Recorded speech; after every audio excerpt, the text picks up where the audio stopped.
Situated in the expansive reaches of the Pacific Ocean, an approximately 22-acre island gained notoriety as the prison for the most dangerous criminals. The island was called Alcatraz, also known as The Rock, and sits on a massive formation in the ocean. Once celebrated as the world's most secure penitentiary, Alcatraz is surrounded by vast water and fortified with a 15-foot-high fence vigilantly monitored by round-the-clock guards. The island is positioned in the open Pacific, subjected to relentless winds and waves, and housed infamous 20th century felons such as Al Capone, Machine Gun Kelly, and Robert Stroud. The prison, considered escape-proof, had thick concrete walls, steel bars, guard towers, searchlights, and patrol boats. The waters around the island were cold, turbulent, and teeming with sharks.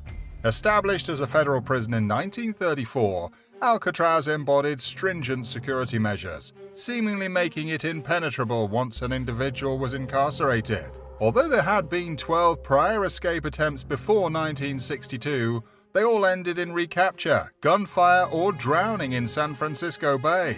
The prevailing belief was that no one had ever successfully fled Alcatraz. Until 1962. 3 inmates, Frank Morris, John Anglin, and Clarence Anglin, defied the odds, orchestrating one of the most audacious and ingenious prison breaks in history. Another inmate, Alan West, sought to join their escape, but failed to successfully escape with them. The fate of Morris, Anglin, and Anglin remains shrouded in mystery to this day. Frank Morris emerged as the mastermind behind the intricate escape plan.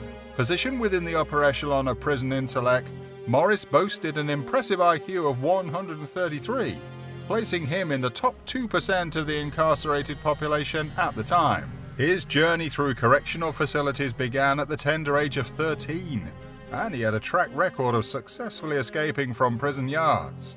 He got transferred to Alcatraz in 1960, where he crossed paths with John Anglin and his brother Clarence, both seasoned escape artists with a history of bank robberies and jailbreaks dating back to their teenage years. Bound by a common aspiration to break free from Alcatraz, the trio forged a close friendship. Completing the criminal quartet was Alan West, a car thief and burglar assigned to the cell adjacent to Morris.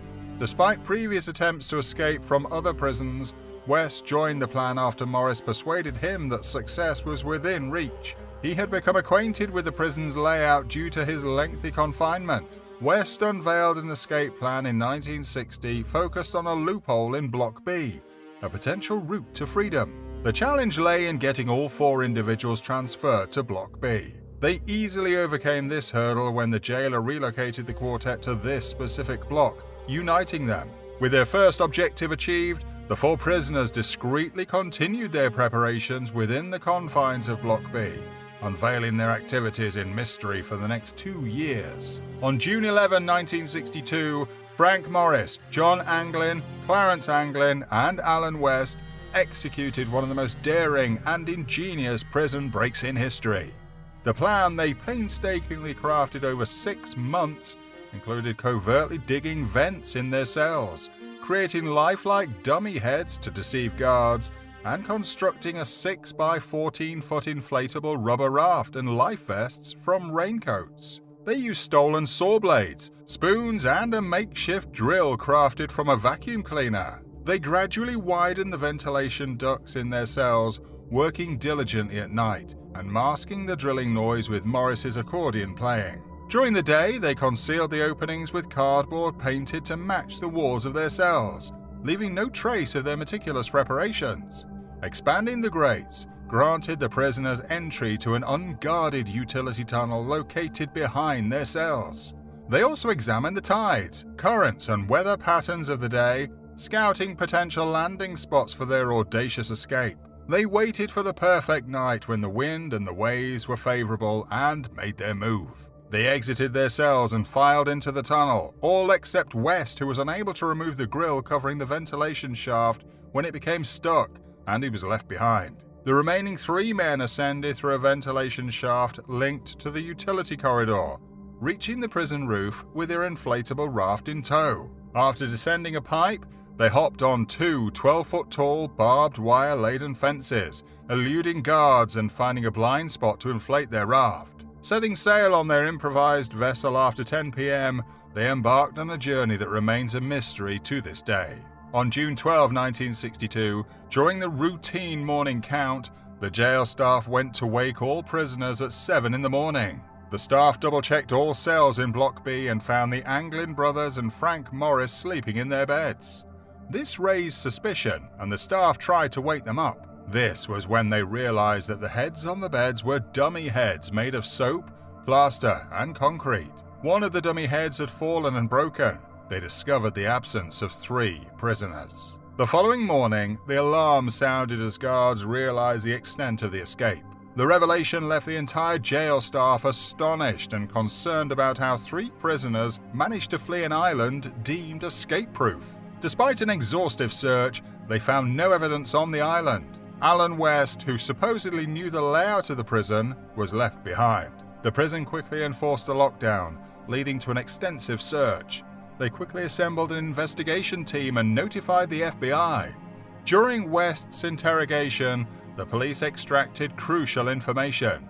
The escapees intended to sail to Angel Island, an inhabited island in San Francisco Bay, only 2.5 miles away. West revealed that the hair used for the dummy heads was gotten during routine haircuts in jail. The investigation revealed that the prisoners had breached a ventilation window's wall for their escape.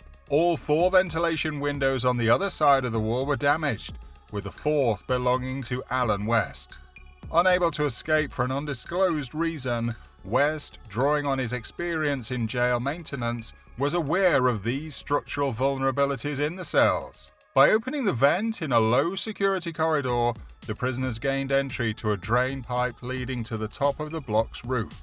Much of their escape preparations occurred during maintenance work, providing a cover for their activities.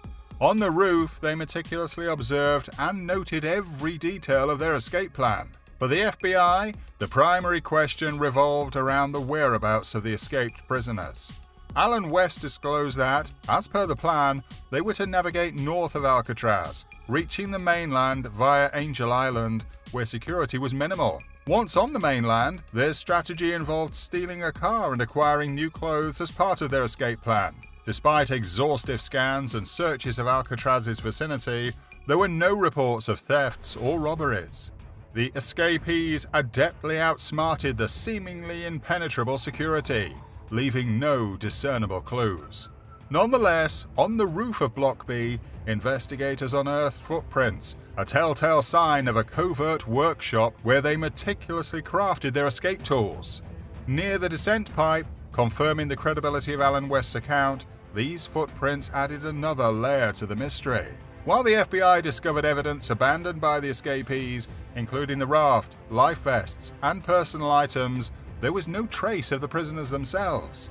Bags made from raincoats containing family photos and ladders were also found, leading to the puzzling conclusion that the prisoners likely did not reach the mainland alive, as these were items no inmate would willingly abandon. Despite finding some clues hinting at potential survival, such as letters, phone calls, and a photo, the FBI couldn't determine the escapees' whereabouts or fate. No bodies or body parts surfaced in the water for several months, further puzzling the investigation team. An alternative theory suggested that the prisoners might have reached the mainland by swimming rather than utilizing the raft. After the 1962 escape, the FBI closely monitored the Anglin brothers' family. David Widner, their nephew, informed the FBI that their older brother had disclosed before his demise that the brothers were alive, well, and in contact with him. Another sibling, Robert, admitted on his deathbed in 2010 that he had been in contact with John and Clarence from 1963 until around 1987. Numerous family members reported 2 females donning strange makeup on special occasions, potentially indicated John and Clarence, who might have altered their facial appearance. However, after those reported sightings, the 2 females mysteriously vanished without a trace. 15 years after the escape, the family claimed that the brothers had fled to Brazil. A family friend, Fred Britzi, claimed to have met them in 2012 and even took a few pictures of the Anglin brothers in the country. However, US Marshal Service investigators challenged the claim, asserting that the individuals in the photos didn't align with the age progression of the Anglin brothers. This marked the last reported sighting, leaving their whereabouts enshrouded in uncertainty. Regarding the alleged mastermind, Frank Morris, a self-proclaimed cousin, emerged in 2011, claiming to have met Morris in San Diego after the escape. However, the authenticity of this claim remains unknown. In 1963, a year after the escape, Alcatraz closed, and by 1979, the FBI officially closed the case, as they had lost hope in solving it. Currently, the case remains open solely with the US Marshals Service, which persists in the investigation until the prisoners are apprehended, their bodies discovered, or they reach the age of 99. Alcatraz Island has transformed into a national park, inviting tourists to explore and witness the cells in Block B where the Anglin brothers, Frank Morris, and fellow inmate Alan West were confined for 6 decades. The lingering question persists: did they successfully make their escape? The answer may never be known, but the legend of the Impossible Prison Break lives on.